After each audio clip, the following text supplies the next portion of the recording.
Olá, caros acadêmicos, tudo bem com vocês? Então, preparados e preparadas para mais uma aula? O assunto de hoje será a reescrita do texto, observando coesão e coerência, escolha dos tempos e modos verbais e outros aspectos linguísticos. A reescrita, como o próprio nome diz, são as condições de reelaboração de um texto a partir das escolhas lexicais adequadas para cada situação de produção. Após refletir sobre a função das palavras no contexto em que estão inseridas, o aluno percebe o verdadeiro sentido da organização textual, articulando o plano da expressão e o plano do conteúdo. A análise linguística, por sua vez, contribui para a compreensão dos aspectos formais que se articulam para a estruturação das ideias de forma coerente e coesa. Dessa forma, quando se torna o texto um ponto de partida e de chegada para o ensino e aprendizagem, o trabalho com a prática escrita passa a abordar conjuntamente os aspectos pragmáticos e semânticos da linguagem.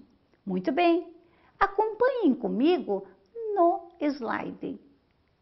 Para que o encaminhamento do trabalho com a reescrita contribua para o perfeito entendimento dos mecanismos da coesão e os efeitos da coerência, é necessário levar em conta a concepção de linguagem que orienta esse trabalho no cotidiano escolar. 3 concepções podem ser apontadas, são elas: a linguagem é a expressão do pensamento, a linguagem é instrumento de comunicação, a linguagem é uma forma de interação. As ações da sala de aula necessitam ser pautadas na interação da linguagem, ou seja, um trabalho voltado para um sujeito funcional em sua produção linguística. Assim sendo, o texto cerne de investigação ganha valor, pois se forma um legítimo processo de interlocução. É nessa expectativa dialógica que o educador deve realizar um tratamento eficaz da linguagem nas atividades de produção escrita. Nas aulas de língua portuguesa, o educando não pode perder de vista o aspecto sociocomunicativo para abarcar melhor as condições de escrita, situando dentro da conjuntura escolar a distinção entre produção de texto e redação. Dessa forma, o trabalho de reescrita de seu próprio texto nada mais é que proporcionar ao estudante um diálogo consigo mesmo, tornando-o o sujeito consciencioso de sua competência, auxiliando-o a perceber que seu texto não é um produto acabado, que este poderá ser transformado para um aperfeiçoamento, proporcionando a ele condições de autoridade da modalidade escrita. É importante lembrar que a escola não deve limitar-se a um espaço em que as atividades correspondam às solicitações de exercícios metalinguísticos e a produção de texto constitua-se como uma mera tarefa escolar. Quando isso acontece, percebe-se a escrita apenas como forma de avaliação que causa preocupação aos alunos quanto à nota. Para que tal situação não ocorra, é necessário compreender que a prática da leitura e a prática da escrita são atividades significativas para a formação do aluno produtor do texto. Então, pessoal, trabalhar em classe com a produção de textos é oferecer voz ao aluno, é conduzi-lo a compreender a sua própria história, é dar-lhe a propriedade de assumir-se como sujeito do processo dialógico.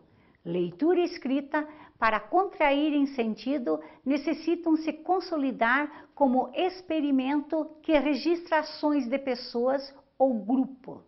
Avaliar o processo histórico da humanidade, sistematizá-lo e melhor compreendê-lo. Escrever, assim sendo, significa agir, partilhar ideias, dar novos sentidos às palavras. De tal modo, o trabalho com a escrita relaciona-se ao momento concreto de sua produção. O objetivo vivido e os conhecimentos antecedentes compõem um ponto de partida, pois o próprio texto produzido pelo estudante chama novas propostas de escrita. Com base nisso, antes do momento da produção de textos, é essencial proporcionar ao estudante um período prévio de trocas de ideias, de debates, de formação, de opiniões sobre o que se vai escrever. Sempre que o educador trabalhar com a atividade de produção de textos, deve proporcionar aos educandos dados provenientes das mais variáveis fontes e momentos para ponderações sobre o tema requerido. Isso permite ao estudante confrontar dados, conjecturar sobre eles e formar opiniões para registrá-las por meio da escrita. Produzir textos na escola é logo um trabalho de reflexão e não um ato automático ou puramente produtivo. Agora vamos à articulação entre os parágrafos, coesão textual. A articulação entre parágrafos depende da coesão e coerência. Sem uma delas, ainda assim, é possível haver entendimento textual. Entretanto, há necessidade de ter domínio da língua e do contexto para escrever um texto coerente e coeso. Dependendo do tipo de texto, a articulação textual se dá de forma diferente. Na narração, por exemplo, não há necessidade de ter um parágrafo com mais de um período. Um parágrafo narrativo pode ser apenas oi. Já a dissertação necessita ter ao menos um parágrafo com introdução, desenvolvimento e conclusão. Assim, também varia a necessidade de números de parágrafos para cada texto. Para elaborar um bom texto, é necessário também concisão, clareza, correção e adequação de linguagem. A coesão textual permite a ligação entre as diversas partes de um texto. Podemos dividir essas partes em 3 segmentos: coesão referencial, coesão sequencial, coesão recorrencial. Coesão referencial é a que se refere a outros elementos do mundo textual. Por exemplo, o homem despertou feliz naquele dia. O afortunado ganhou um bom dinheiro na loteria. Retomada por palavra lexical. O afortunado, que equivale ao homem. Coesão sequencial é feita por conectores ou operadores discursivos, isto é, palavras ou expressões responsáveis pela criação de relações semânticas, como adição, alternância, causa, condição, finalidade, entre outras. São exemplos desses conectores, mas, porém, contudo, todavia, portanto, então. Por exemplo, ele é rico, mas não paga suas dívidas. Observem que o vocábulo mas não faz referência a outro vocábulo, apenas conecta, liga uma ideia a outra, transmitindo a ideia de compensação. Coesão recorrencial é concretizada pela reprodução de vocábulos ou de estruturas frasais semelhantes. Por exemplo, o educando simula que lê, simula que escuta, simula que estuda. Entenderam? Espero que sim. Então vamos à coerência textual. Separar coesão de coerência não é tão simples quanto às vezes parece. A coesão constitui um dos fatores da coerência que contribui para a linguística do texto. Coesão e coerência, portanto, são 2 faces do mesmo fenômeno. Existem textos que apresentam uma perfeita coesão, mas são totalmente incoerentes, como, por exemplo, os problemas de um povo têm de ser resolvidos pelo presidente. Este deve ter ideais muito elevados. Esses ideais se concretizarão durante a vigência de seu mandato. O seu mandato deve ser respeitado por todos. Alguém pode dizer que falta coesão a esse parágrafo. Mas de que ele trata mesmo? Dos problemas do povo? Do presidente? Do seu mandato? Fica difícil dizer, embora ele tenha coesão. Não tem coerência. Neste exemplo, teríamos que decidir qual a sua palavra-chave, presidente ou problemas do povo. A palavra escolhida daria estabilidade ao parágrafo. Sem essa base durável, não existirá coerência e a decorrência será um aglomerado de ideias. Coerência textual é a relação que se constitui entre as distintas partes do texto, cunhando uma unidade de sentido. Está ligada ao entendimento, à possibilidade de interpretação daquilo que se ouve ou lê.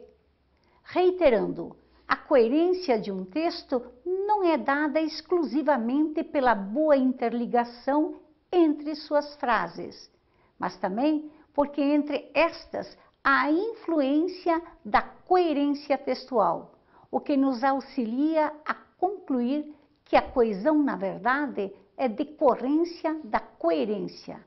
A coerência diz respeito à lógica entre os conceitos e a coesão, a expressão dessa lógica no plano linguístico. O texto produzido em sala de aula deve ser submetido ao processo de reescrita pelos alunos. Partindo do próprio texto, o aluno terá melhores condições de perceber que escrever é trabalho, é construção do conhecimento e estará, portanto, mais bem capacitado para compreender a linguagem, ser um usuário efetivo e, consequentemente, aprender a variedade padrão e apropriar-se dela.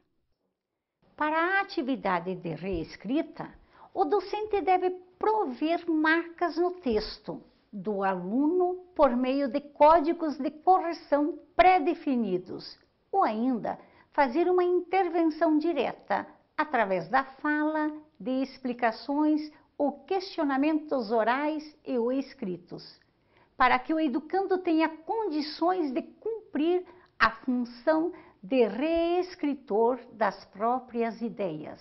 Sendo assim, o estudante, no momento que recebe o seu texto para reestruturação, consiga ostentar o papel de sujeito leitor e a atitude de avaliador do seu próprio fruto. Um trabalho que retoma os conhecimentos adquiridos nos anos escolares, alternando os papéis de leitor e escritor, fazendo com tranquilidade as escolhas dos recursos formais e estruturais que a língua lhe disponibiliza. Ou seja, falar o que quer, falar na forma que elegeu. Sendo assim, o estilo vai se aprimorando ao longo dos anos escolares. Ora, no que se refere à coesão e coerência, ora, improvisando reflexões, elevando conjecturas e questionamentos sobre os sentidos por meio do procedimento de interlocução e interação entre docente e educando, num processo dialógico. Isso é o que se faz indispensável delinear em relação ao trabalho de reescrita de textos no cotidiano escolar. Para finalizar, o texto produzido na sala de aula, desde que não se abrevia a uma página para se conferir notas e ou conceitos, consente esse movimento em busca da aprendizagem, tanto em relação a um admissível replanejamento dos conteúdos gramaticais, visando as necessidades dos aprendizes em relação ao aspecto formal da língua, como aos processos de reelaboração que exigem raciocínio e ponderação, tornando-os sujeitos sociais da escrita coesa e coerente. Espero que tenham gostado. Por favor, não deixem de pesquisar mais sobre esse assunto. Um beijo, até a próxima aula.